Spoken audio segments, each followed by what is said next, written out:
Frères et sœurs, paix et bien dans le nom de notre Seigneur Jésus-Christ. Une seule chose, je nous propose aujourd'hui pour notre méditation. Quelle est la place que Jésus occupe dans ta vie? Dans l'évangile, Saint Jean lui dit, Jésus disait à ses disciples, moi je suis la vraie vigne et mon Père est le vigneron. Tout sarment qui est en moi mais qui ne porte pas de fruits, mon Père l'enlève. Tout sarment qui donne du fruit, il le nettoie pour qu'il en donne davantage. Par ces fragments, Jésus nous révèle d'emblée le rêve de Dieu. Oui, Dieu aussi a des rêves comme nous le révèle Jésus. Le rêve de Dieu, c'est que tout homme créé à son image et à sa ressemblance partage sa vie éternelle. Pour y arriver, il doit grandir verdoyant comme les branches de vigne afin de donner des fruits en abondance. Ce rêve, Dieu l'avait eu pour le peuple d'Israël qu'il considérait comme la vigne bien-aimée. Nous le savions que dans l'ancienne alliance, Dieu avait choisi le peuple d'Israël et l'avait planté sur une terre de choix où ruisselait le lait et le miel. Dieu, dans le contrat de l'alliance, avait promis de protéger Israël de tous ses ennemis. Étant un Dieu de parole et de fidélité, il les avait protégés effectivement contre les Cananéens et les Philistins, pour ne citer que cela. Il était même parti très loin dans les clauses de contrat. Il avait promis de veiller sur la pureté de la foi en Israël, et cela il avait fait en protégeant leur foi contre les Maldus et les autres religions païennes. Malheureusement pour Dieu, cette vigne Israël avait déçu. Isaïe déjà le signifiait si bien, il en attendait de beaux raisins, mais elle en donna de mauvais. Isaïe 5, le verset 2. Ce rêve de Dieu avait donc déçu. Mais Dieu n'avait pas abandonné son plan, il a décidé de changer la tactique. Il choisit cette fois une nouvelle vigne avec un cépage de choix, des serments nouveaux. C'est pourquoi Jésus dit, moi je suis la vigne et mon Père est le vigneron. Signalons ici qu'il ajoute un adjectif sur le mot vigne. Moi, je suis la vraie vigne, mais il n'ajoute pas l'adjectif sur le mot vigneron pour dire mon Père est le vrai vigneron. Pourquoi? La raison est la suivante. La vigne était Israël. Étant donné qu'il a déçu, il est devenu sous-entendu la fausse vigne. Du coup, lui Jésus devient non seulement le remplaçant de la fausse vigne Israël, mais plus il devient la vraie vigne. Et si le vigneron est resté sans adjectif, c'est parce que le vigneron est resté bon. On ne change pas l'équipe qui gagne, dit-on. Le vigneron n'était pas incompétent pour qu'on le change, c'est la vigne qui a déçu, d'où il faut la changer. S'il est vrai qu'une vigne est toujours porteuse des branches appelées sarments, tout indique qu'en changeant la vigne, le vigneron a changé ipso facto les sarments.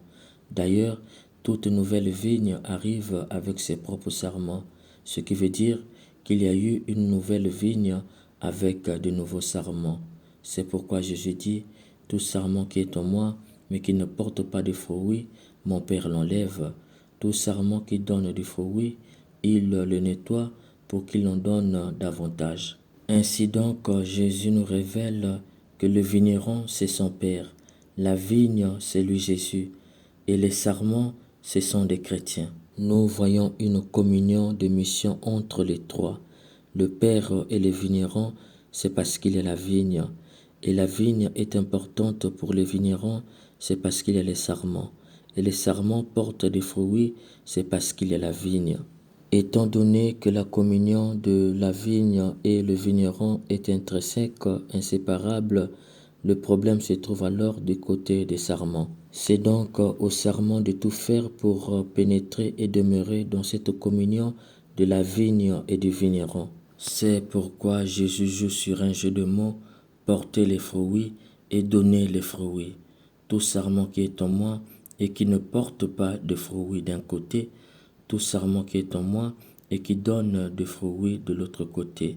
Le premier sera enlevé parce qu'il ne porte pas les fruits. Le deuxième sera nettoyé pour qu'il produise davantage parce qu'il donne des fruits. Quel est le sens de porter les fruits et de donner les fruits?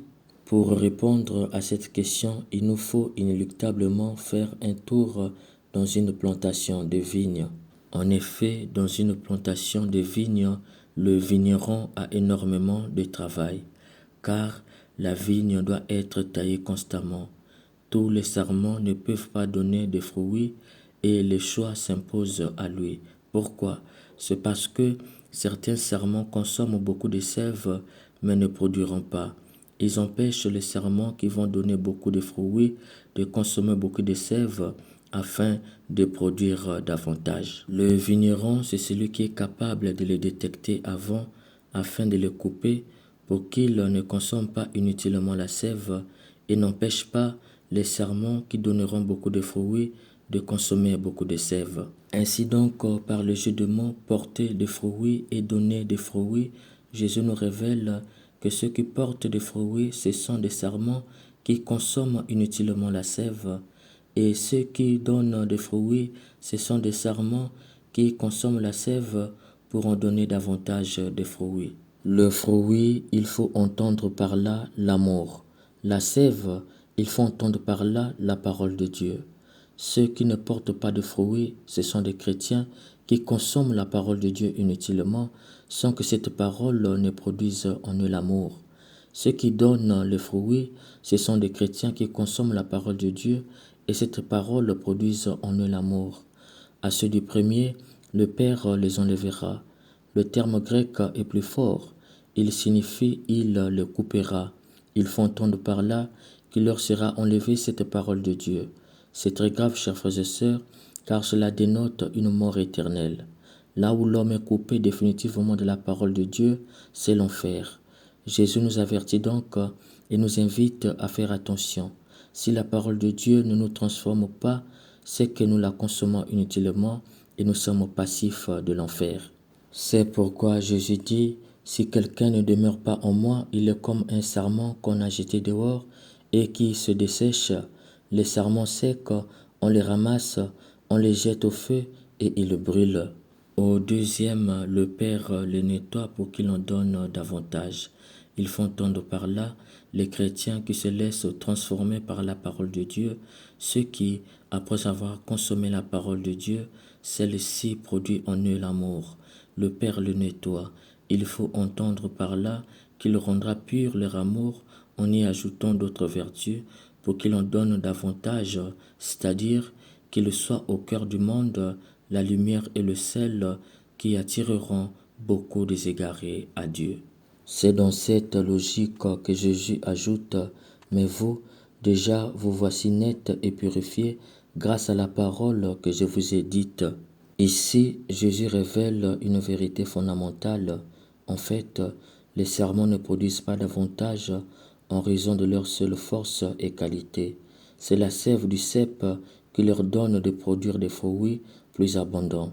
L'attachement viscéral à l'unique vigne permet de produire plus de fruits. La métaphore de la vigne met en avant l'action du Père et la parole du Fils. L'adjectif pur, en grec, kataros, peut se traduire aussi en français par émondé. L'évangéliste avait déjà introduit ce mot lors du lavement des pieds au chapitre 13, le verset 10 à 11. Il exprimait la nécessaire disposition croyante qui consiste non plus à se purifier soi-même, mais à se laisser purifier par la grâce de Christ.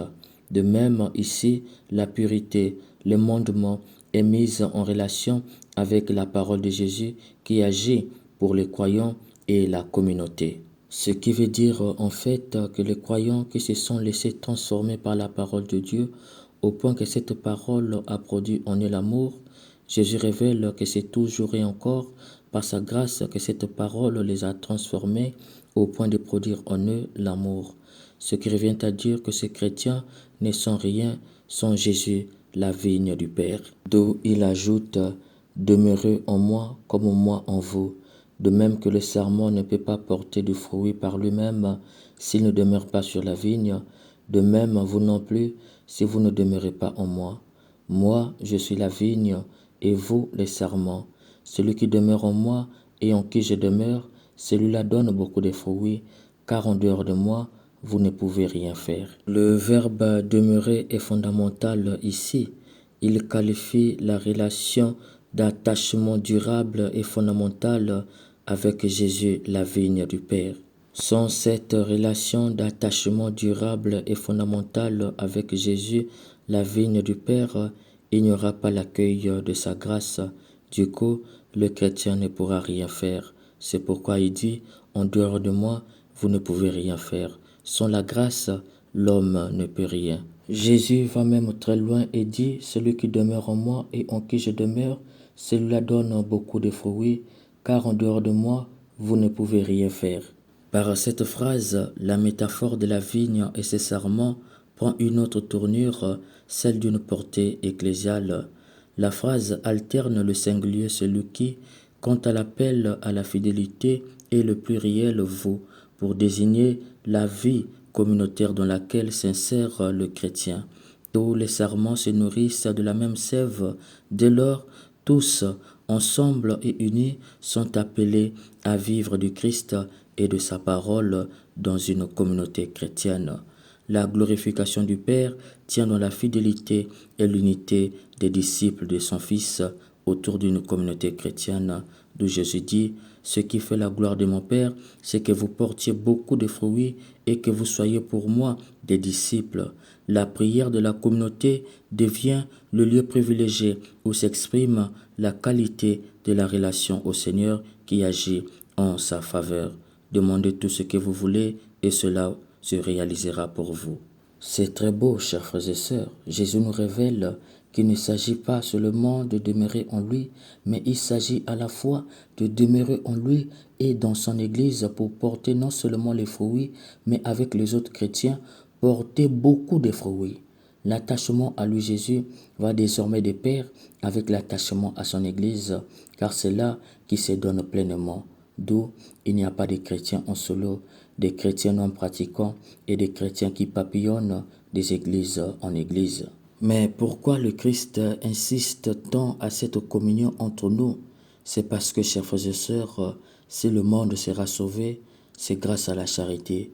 Et cette charité ne se pratique jamais en solo, c'est toujours en communauté chrétienne. Il ne s'agit donc pas de porter seul les fruits, il s'agit de porter avec les autres beaucoup de fruits, car le fruit de la grâce est l'amour des autres.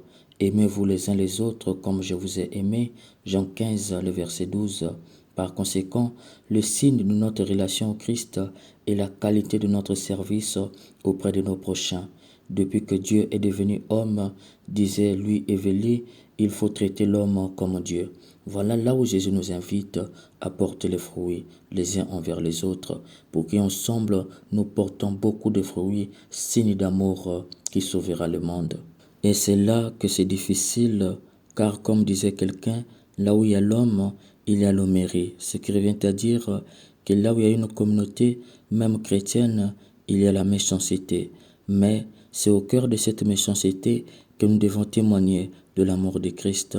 C'est pourquoi Jésus dit, sans moi, vous ne pouvez rien faire. Ce qui revient à dire que sans lui Jésus, aucune communauté ne peut se bâtir et se fonder sur l'amour et le pardon. Or, c'est ensemble que nous devons porter beaucoup de fruits. C'est en nous aimant que le monde reconnaîtra que nous sommes les disciples du Christ. Chers frères et sœurs, quelle est la place que Jésus-Christ occupe dans ta vie? Jésus te révèle aujourd'hui l'homme qui ne compte que sur lui-même pour forger les conditions de sa grandeur vit une illusion séduisante mais mortelle.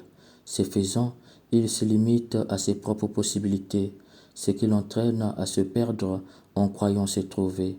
S'il veut s'accomplir en plénitude, il faut consentir à se recevoir d'un autre qui est Jésus-Christ, la vigne du Père. À l'instar de lui Jésus, rien ne peut se faire, rien ne peut s'accomplir. C'est pourquoi j'aime le dire à qui veut l'entendre, un chef d'État qui ne prie pas ne demande pas souvent la prière alors qu'il dirige un peuple qui appartient à Dieu. Celui-là dirige avec les forces des ténèbres, quelle qu'en soit sa compétence, car sans Jésus, l'homme ne peut rien. Tu ne peux diriger un peuple qui appartient à Dieu sans Dieu lui-même. Si tu le fais, c'est que tu le diriges avec Satan. C'est pourquoi ce genre de pouvoir est souvent assis sur des crimes qu'on cache, dit-on, comme un secret d'État. Par ailleurs, l'évangile de ce jour t'apprend que nul n'est fait pour lui-même, nul ne porte à lui seul les fruits, aucun projet n'est fait pour soi-même. Tu es un être de carrefour, comme disait Bimoni Kweshi, fait pour vivre avec les autres. Tu es un Ubuntu pour parler comme Desmond Tutu, c'est-à-dire tu es parce que nous sommes. Or, pour vivre avec les autres, il te faut une brassée d'amour et une pincée d'humour. Sans Jésus, tu ne peux rien faire. Cher bien-aimé, tu ne peux rien réaliser sur cette terre des hommes sans les autres. Or, dans les autres, il y a l'incertitude. C'est pourquoi Jésus te dit, sans moi, tu ne peux rien faire. Puisse l'Esprit Saint nous aide chaque jour à faire la rencontre personnelle avec Jésus pour qu'une relation juste et équitable porte beaucoup de fruits. Amen.